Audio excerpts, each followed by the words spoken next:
ઓમ નમો ભગવતે વાસુદેવાય।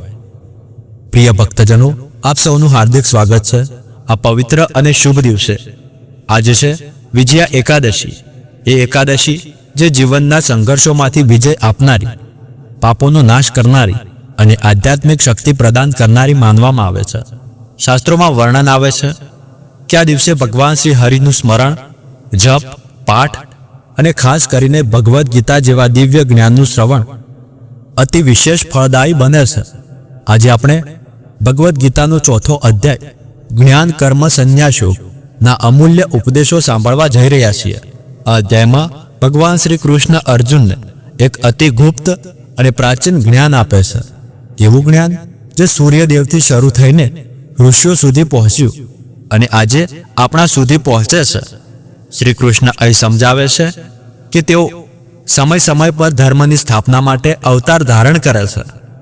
યદા યદા હિ ધર્મસ્ય, અને આ વચન માત્ર અર્જુન માટે નહોતું, પરંતુ સમગ્ર માનવજાત માટે છે।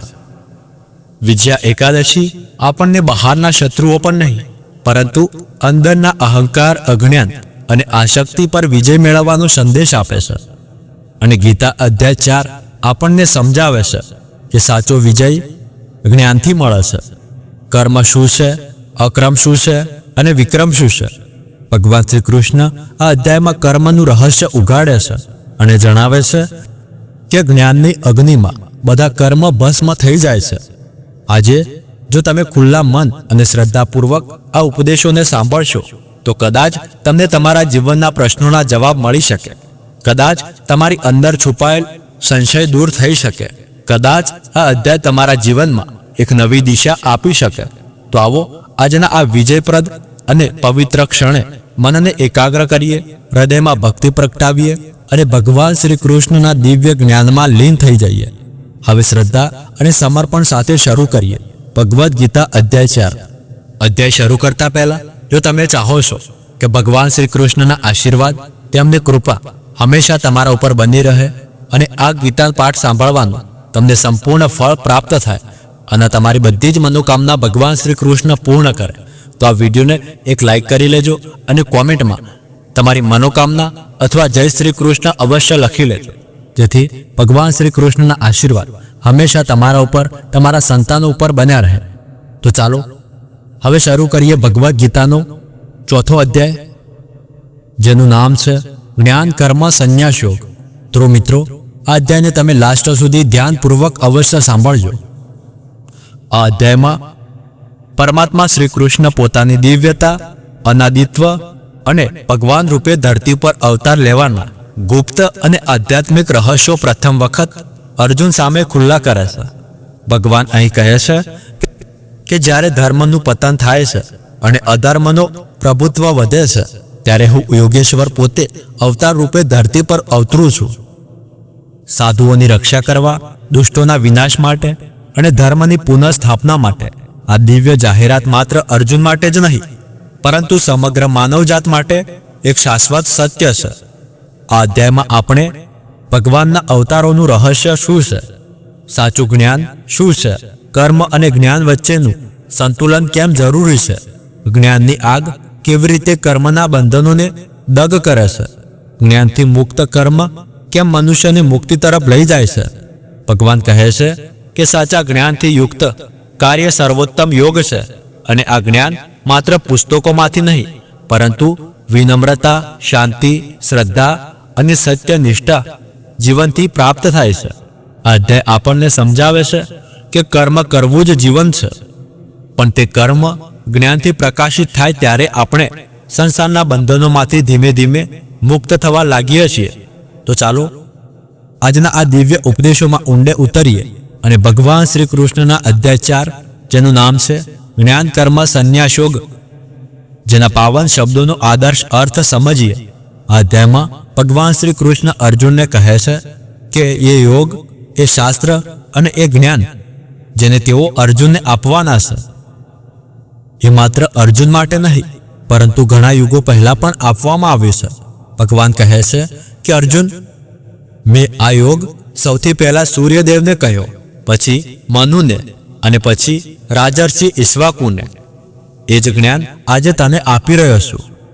ભગવાન શ્રી કૃષ્ણ કહે છે કે શત્રુઓનું દમન કરનાર આ રીતે રાજર્ષિઓએ આ યોગનું પરમ જ્ઞાન નિરંતર ગુરુ શિષ્ય પરંપરાથી પ્રાપ્ત કર્યું, પરંતુ કાળાંતરે આ જ્ઞાન આ જગતમાંથી વિલુપ્ત થઈ ગયું અને તે જ પ્રાચીન યોગનું જ્ઞાન કે જે પરમ રહસ્ય છે તે હું આજે તારી સમક્ષ પ્રગટ કરી રહ્યો છું, કારણ કે તું મારો મિત્ર પણ છે અને ભક્ત પણ છે, જે આ દિવ્ય જ્ઞાનને સમજી શકે એમ છે.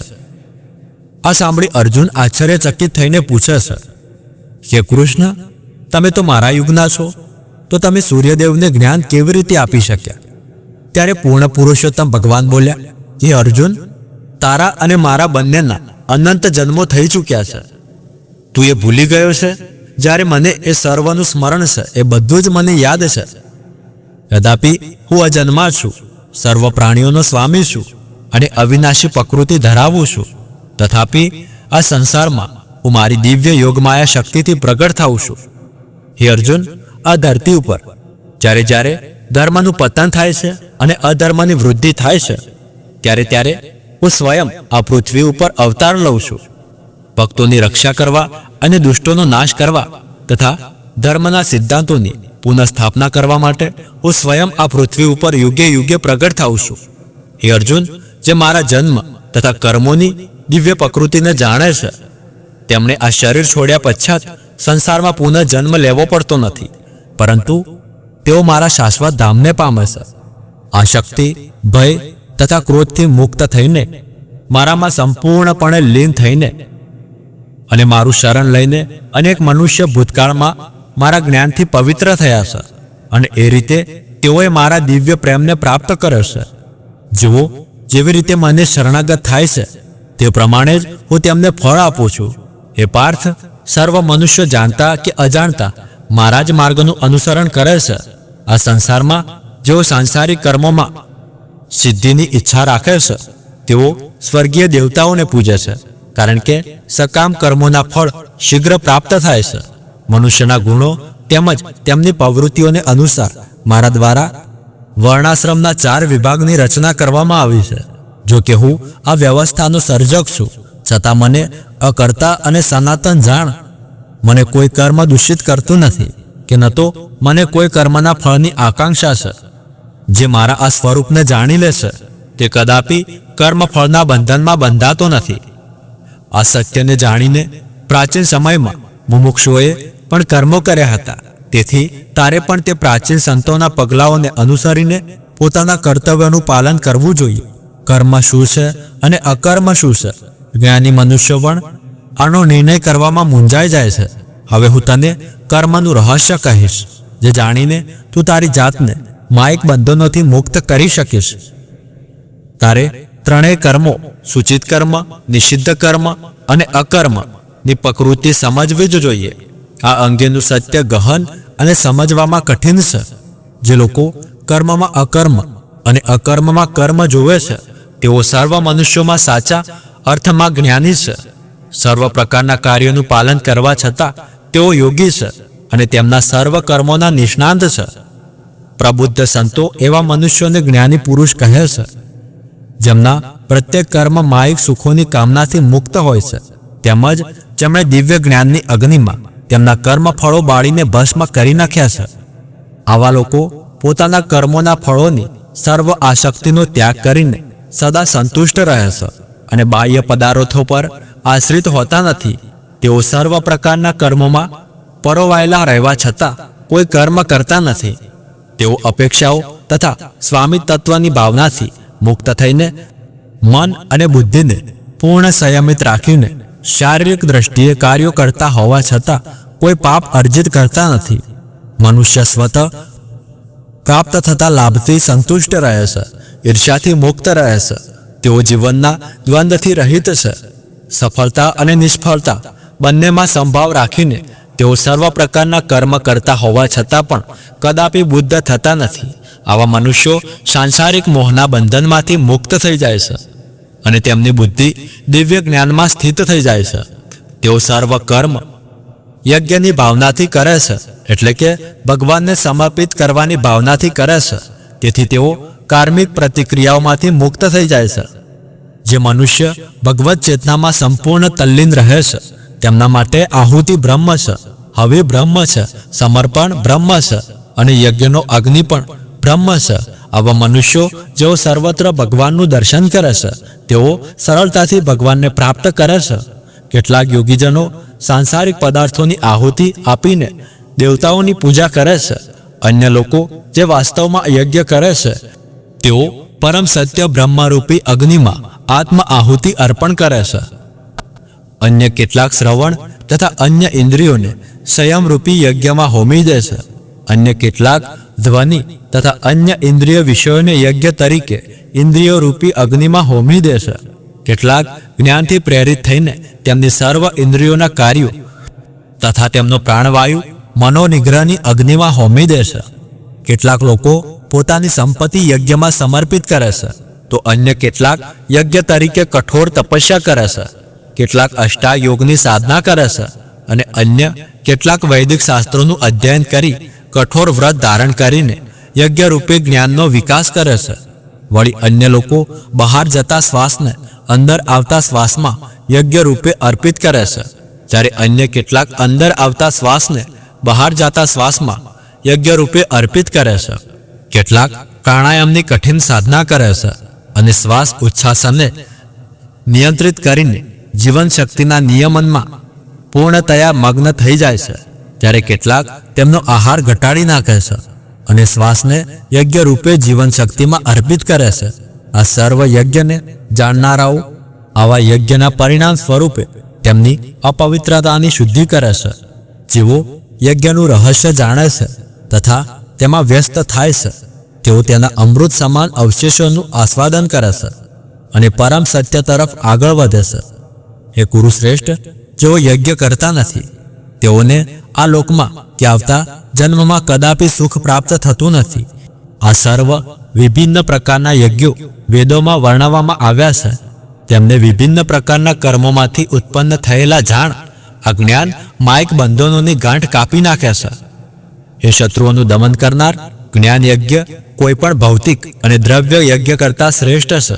હે પાર્થ, અંતતઃ સર્વ કર્મ યજ્ઞોની પારાકાષ્ઠા દિવ્ય જ્ઞાનમાં રહેલી છે. આધ્યાત્મિક ગુરુને શરણે જઈને સત્યને જાણ, તેમને વિનમ્ર થઈને પ્રશ્ન પૂછ અને તેમની સેવા કર. તે પ્રબુદ્ધ મહાત્મા તને દિવ્ય જ્ઞાન પ્રદાન કરી શકશે, કારણ કે તેમણે સત્યનું દર્શન કર્યું છે. આ માર્ગનું અનુસરણ કરીને તેમજ ગુરુ દ્વારા જ્ઞાન વ્યવસ્થા પ્રાપ્ત કરીને હે અર્જુન, તું ક્યારેય મોહમાં પડીશ નહીં. તે જ્ઞાનના પ્રકાશમાં તું જોઈશ કે સર્વ જીવો પરમાત્માના જ અંશ છે તેમજ મારામાં જ છે. જે લોકોને સર્વ પાપીઓમાં સૌથી અધિક પાપી ગણવામાં આવે છે તેઓ પણ દિવ્ય જ્ઞાનરૂપી નૌકામાં બેસીને માયિક સંસારના ભાવસાગરને પાર કરી શકે છે. જેવી રીતે ભડકે બળતો અગ્નિ લાકડાને બાળીને ભસ્મ કરી દે છે, તેવી રીતે હે અર્જુન, જ્ઞાનરૂપી અગ્નિ પણ ભૌતિક કર્મોના સર્વ ફળોને બાળીને ભસ્મ કરી દેશે. આ સંસારમાં દિવ્ય જ્ઞાન જેવું પવિત્ર કંઈ નથી. જે દીર્ઘકાલીન યોગ સાધના દ્વારા મનને શુદ્ધ કરી દેશે તે યથા સમય હૃદયમાં આ જ્ઞાનનું આસ્વાદન કરે છે. તેઓ જેમની શ્રદ્ધા પ્રગટ છે તેમજ જેમણે તેમના મન અને ઇન્દ્રિયોને સંયમિત કરી લીધા છે તેઓ દિવ્ય જ્ઞાન પ્રાપ્ત કરે છે. આવા દિવ્ય જ્ઞાન દ્વારા તેઓ શીઘ્રતાથી શાશ્વત પરમ શાંતિ પામે છે. પરંતુ જે લોકો ન તો શ્રદ્ધા ધરાવે છે કે ન તો જ્ઞાન ધરાવે છે, તેઓ જેઓ સંશયાત્મક પ્રકૃતિ ધરાવે છે તેમનું પતન થાય છે. કારણ કે સંશયગ્રસ્ત જીવાત્માઓ માટે ન તો આલોકમાં કે ન તો પરલોકમાં સુખ છે. હે અર્જુન, જેમણે યોગની અગ્નિમાં કર્મોનો ત્યાગ કર્યો છે, જ્ઞાન દ્વારા જેમના સંશય દૂર થઈ ગયા છે અને જેઓ આત્મજ્ઞાનમાં સ્થિત છે, તેમને કર્મો બાંધી શકતા નથી. તેથી જ્ઞાનવશ તારા હૃદયમાં જે સંદેહો ઉત્પન્ન થયા છે તેમને જ્ઞાનરૂપી તલવારથી કાપી નાખ. હે ભરતવંશી, પોતાને કર્મ યોગમાં સ્થિત કર. ઉઠ, ઊભો થા અને યુદ્ધ કર. તો પ્રિય ભક્તજનો, અહીંયા આપણો ભગવદ્ ગીતાનો ચોથો અધ્યાય પૂર્ણ થયો. આજે આપણે ભગવદ્ ગીતાના ચોથા અધ્યાય જ્ઞાન કર્મ સંન્યાસ યોગના દિવ્ય અને ગુપ્ત ઉપદેશોનું શ્રવણ કર્યું. ભગવાન શ્રી કૃષ્ણે અર્જુનને સમજાવ્યું કે આ યોગ પ્રાચીન છે, પવિત્ર છે અને મનુષ્યને જન્મ મરણના બંધનમાંથી મુક્ત કરનાર છે. જ્યારે ભગવાન કહે છે કે તેઓ ધર્મની સ્થાપના અને અધર્મના નાશ માટે અવતાર લે છે, ત્યારે તે સંદેહ આપણા જીવન માટે પણ છે. કારણ કે જ્યારે આપણા અંતરમાં અધર્મ, સંશય અને અજ્ઞાન વધે છે, ત્યારે જ્ઞાનનો પ્રકાશ જ તેને દૂર કરી શકે છે. આ અધ્યાયમાં આપણે જાણ્યું કે સાચો ત્યાગ કર્મ છોડવામાં નથી, પરંતુ કર્મના ફળની આસક્તિ છોડવામાં છે. જ્યારે કર્મ જ્ઞાન સાથે કરવામાં આવે છે, ત્યારે તે બંધન નથી રહેતું. શ્રી કૃષ્ણ સમજાવે છે કે જ્ઞાન અગ્નિ જેવું છે, જે અજ્ઞાન અને પાપોને ભસ્મ કરી દે છે. તેથી જીવનમાં સૌથી મોટું શસ્ત્ર કોઈ બાહ્ય શક્તિ નથી, પરંતુ સત્ય જ્ઞાન છે. આજે વિજયા એકાદશીના આ પવિત્ર દિવસે જો આપણે આ ઉપદેશોને હૃદયમાં ધારણ કરીએ તો સાચો વિજય આપણા અંદર જ પ્રાપ્ત થઈ શકે. અહંકાર પર વિજય, ભય પર વિજય અને અજ્ઞાન પર વિજય. આ દિવસ માત્ર ઉપવાસ કરવાનો નથી, પરંતુ અંદરના અંધકારને દૂર કરવાનો અવસર છે. ચાલો સંકલ્પ કરીએ કે આપણે જીવનમાં સદૈવ જ્ઞાન, ભક્તિ અને નિષ્કામ કર્મના માર્ગ પર ચાલવાનો પ્રયત્ન કરીશું. માત્ર સાંભળવું પૂરતું નથી, પરંતુ આ જ્ઞાનને જીવનમાં ઉતારવું એ જ સાચી ગીતા ભક્તિ છે. જો તમને આ અધ્યાયના ઉપદેશો પ્રેરણાદાયક લાગ્યા હોય તો તેને તમારા પરિવાર અને મિત્રો સાથે અવશ્ય શેર કરજો, જેથી વધુમાં વધુ લોકો સુધી શ્રી કૃષ્ણના દિવ્ય વચનો પહોંચી શકે. ભગવાન શ્રી કૃષ્ણ આપ સૌને જ્ઞાન, શાંતિના આશીર્વાદ આપે એવી પ્રાર્થના સાથે જય શ્રી કૃષ્ણ. રાધે રાધે. તો મિત્રો, આ અધ્યાય તમને કેવો લાગ્યો કોમેન્ટ કરીને જણાવજો. જો સારો લાગ્યો હોય તો આ વિડીયોને એક લાઈક કરી લેજો. કોમેન્ટમાં જય શ્રી કૃષ્ણ લખવાનું ભૂલતા નહીં. અને જો તમે વિજયા એકાદશીની વ્રતકથા સાંભળવા માંગતા હોય તો તેનો વિડીયો પણ અમારી ચેનલ પર અપલોડ છે, તો તમે એ પણ સાંભળી શકો છો. તો મળીએ આગળના વિડીયોમાં. ત્યાર સુધી ધન્યવાદ.